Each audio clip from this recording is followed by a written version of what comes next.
Have you ever felt like your mind just won't shut off? Like you're physically tired, but your thoughts just keep running and running and running? Stay with this story till the end, because one simple exercise changed everything for one young man. And it might change how you think about your own mind too. Welcome to Unlock the You. Let's begin. Once upon a time, in a small American town not far from rolling hills and open fields, there lived a 23-year-old guy named Ethan. On the outside, Ethan's life looked fine. He worked at a local grocery store. He had a decent car, a small apartment, and a few friends who invited him out sometimes. But on the inside, he was exhausted. Not physically, mentally. His mind never stopped. When his alarm rang in the morning, before he even got out of bed, his thoughts started. Why did I say that yesterday? That was so stupid. Everyone from high school is doing better than me. Look at them on Instagram, traveling, getting married, starting businesses, and I'm just here. At work, while he scanned items at the register, his mind whispered, "You're behind. You're wasting your life. You should have figured things out by now." At night, when the town got quiet and the traffic died down, his thoughts got louder. What if I never become anything? What if I fail at everything I try? What if I let everyone down? He tried everything people on the internet suggested. Music, podcasts, scrolling until 3 a.m., even forcing himself to think positive, but it all felt fake. His body was tired. His eyes were tired. His heart was tired. But his mind just kept going. One Sunday evening, after another long, restless week, Ethan drove out of town to clear his head. There was a small park by a river about 20 minutes away, a place where families had barbecues in the summer and kids rode their bikes. But on this cool, quiet evening, the park was almost empty. Ethan sat on a bench near the water and just stared. He picked up a small stone from the ground and tossed it into the river. He watched the ripples spread out, circle after circle, and then slowly disappear. He whispered to himself, "Why can't my mind be like that calm again? Why is it always like a storm inside?" As he sat there, he heard footsteps behind him. An older man walked slowly along the path, holding a small brown paper bag and a cup of coffee. His hair was mostly gray, his coat a little worn, but something about his face was peaceful.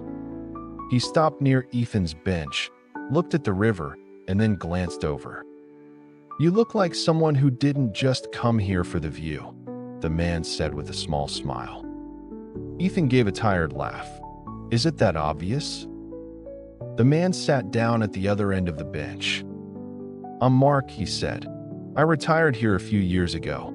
Used to be a therapist out in the city. Now I just bother the ducks and drink bad coffee." Ethan nodded politely. He wasn't planning to share his life story with a stranger. But there was something calm about Mark, something steady. And honestly, Ethan was too tired to pretend he was okay.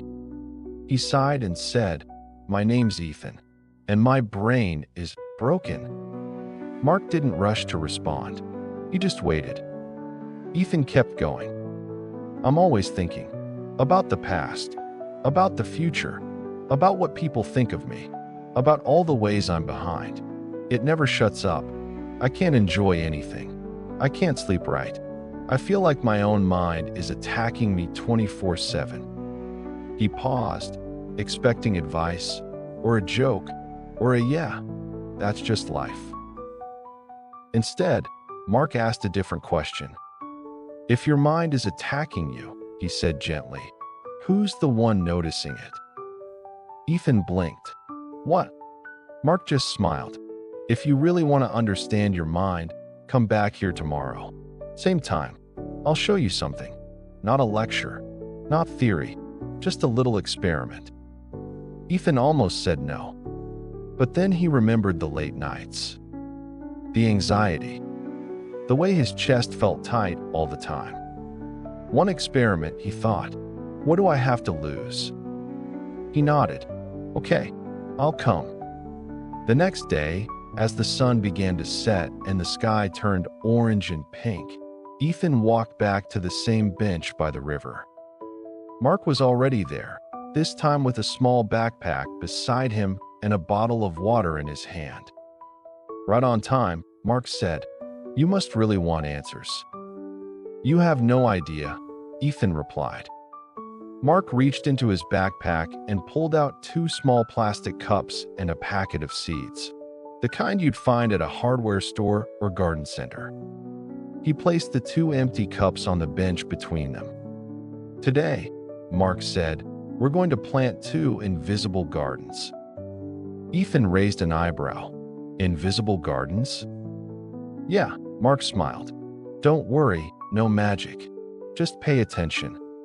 He opened the seed packet and poured a few tiny seeds into his palm. "These are just regular seeds. Nothing special. Right now, they're all the same. But what happens over the next few weeks will depend completely on how we treat them." He handed 2 seeds to Ethan and pointed at the 2 cups. "Imagine," Mark said, "that each cup is a different part of your mind. Cup number 1 is the part of you that feels calm, grateful, hopeful, even if you don't feel it very often. Cup number 2 is the part of you that's full of fear, jealousy, self-doubt, and constant worry." Ethan stared at the cups. "Now," Mark continued, "here's what I want you to do. Take these seeds home. Plant 1 seed in each cup with some soil for the next 21 days. Every morning, I want you to give a little water to both cups. But there's a catch." He tapped the first cup. "For cup 1, the peaceful mind cup, while you're giving it water, you must think only 1 or 2 simple, kind thoughts. Nothing fake, just small, real ones. Something like, 'I'm thankful I woke up today. I'm glad I have a place to sleep. Maybe I'm not where I want to be yet, but I still have time.'" He tapped the second cup. "For cup 2, the storm mind cup, while you're giving it water, I want you to pour into it all the thoughts you usually let run wild. Be honest. Tell it. I'm not good enough. I'm behind. I always mess things up. Everyone's ahead of me. Whatever your usual soundtrack is, give it to that cup." Ethan looked confused. "Wait, you want me to feed my negative thoughts?" "I want you to see what you're feeding," Mark said calmly. "Most people walk around watering their thoughts all day without realizing it. You're just going to do it on purpose for a short time, so you can actually see the effect." He stood up, handed Ethan the cups and seeds, and added, "Do this for 21 days. No skipping. Then come back here. Same time, same bench, and then we'll talk." For the next 3 weeks, Ethan followed the instructions. Every morning before work, he stood at his kitchen counter. He had written on 1 cup with a Sharpie, "Peace." On the other, "Fear." In the peace cup, he planted 1 seed. In the fear cup, he planted another. On day 1, he poured a little water into the peace cup. He forced himself to think, "Okay, I'm grateful I have a job. I'm glad I can pay at least some of my bills. I'm thankful I'm healthy enough to get out of bed."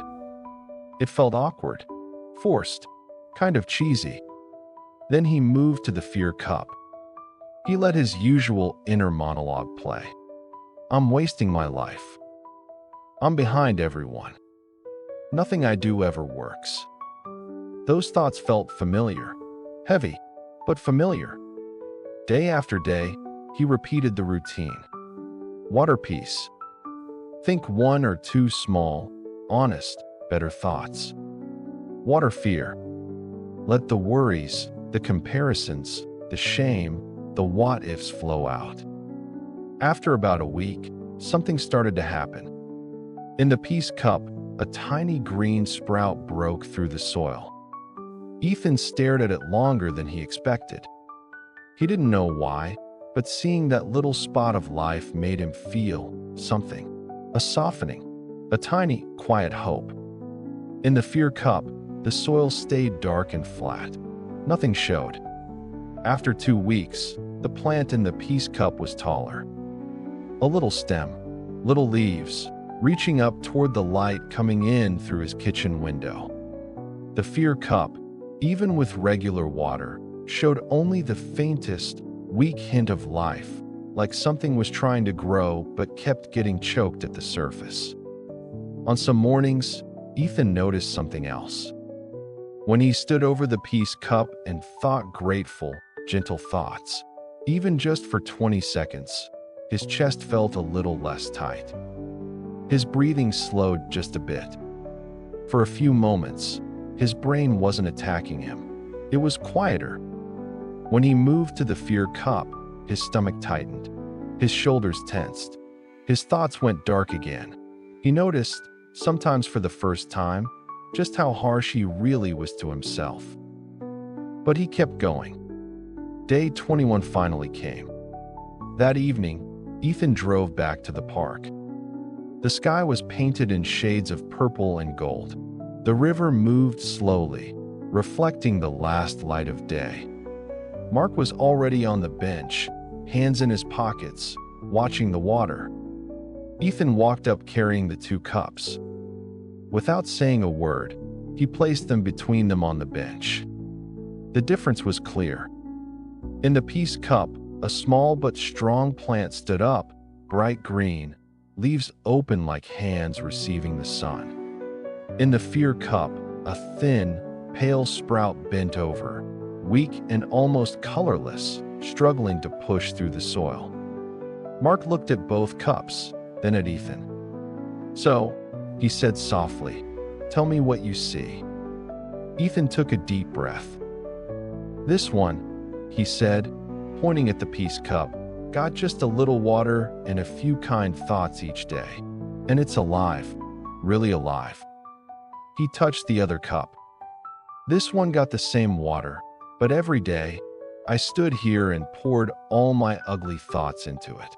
And it's barely hanging on." Mark nodded. "And now tell me, which one looks more like how you feel inside when you spend all day feeding fear, comparison, and self-hate?" Ethan looked at the weak plant. He didn't have to answer. "And when you spent even just a few seconds a day feeding gratitude, hope, and honesty, not fake positivity, just small, real, kinder thoughts, what happened?" He glanced back at the strong, green plant. "It grew," Ethan said quietly, "faster than I expected, stronger than I expected." Mark leaned back and let the silence sit for a moment. Then he said, "Ethan, this is your mind. Most people think thoughts just happen to them. They don't realize what you repeat, you water. What you focus on, you feed. For years, you've been watering only one cup, the fear cup. Every time you replay your mistakes, compare your life to someone's highlight reel online, tell yourself you're behind, you were pouring your attention, your mental water, into that cup." He pointed at the peace plant. "But the whole time, this possibility was also inside you.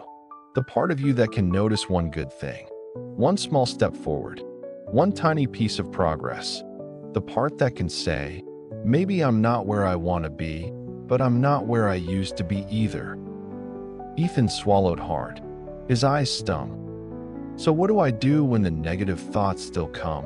he asked. "Because they're not just going to disappear." Mark smiled gently. "They don't have to disappear," he said. "You just have to stop automatically watering them. When you catch yourself thinking, 'I'm a failure,' don't argue. Don't fight. Just say to yourself, 'Oh, I'm pouring water into the fear cup again.' Then, just like you did in your kitchen, Choose one tiny thought to give to the peace cup instead. Okay, maybe I'm not a failure. I'm still here. I'm still learning. I did try today. I did get out of bed. I did show up. It doesn't have to be dramatic, just true and a little kinder. Over time, the plant you feed more will win.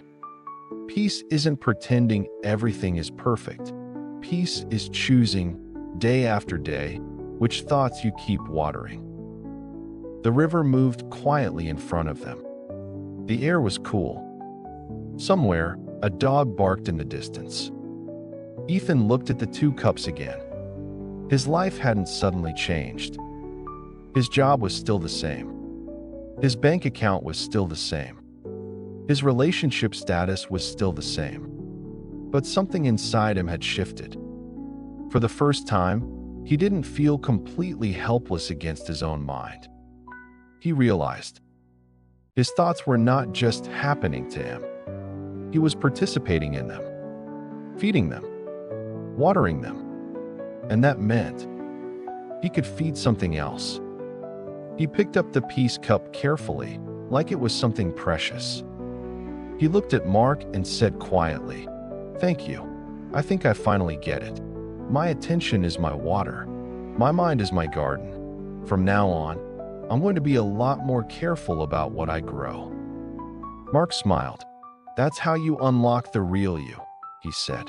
"Not by controlling every thought, but by choosing which ones get to stay." As Ethan drove home that night, the town lights flickered on one by one. His problems didn't vanish. But for the first time, his thoughts didn't feel like a prison. They felt like a garden he could learn to care for, one small drop at a time. And right now, as you're listening to this, the same is true for you. Every day, you are watering something in your mind. The question is, which cup are you feeding, fear or peace? If this story spoke to you, don't just click away. Ask yourself, what is one small, kinder thought I can water today? If you found value in this, please give this video a like, share it with someone who might need it, and subscribe to Unlock the You for more powerful stories and tools to help you understand your mind and transform your life, one thought at a time. Thank you for spending this time with us. Until next time, take care of your inner garden and stay peaceful.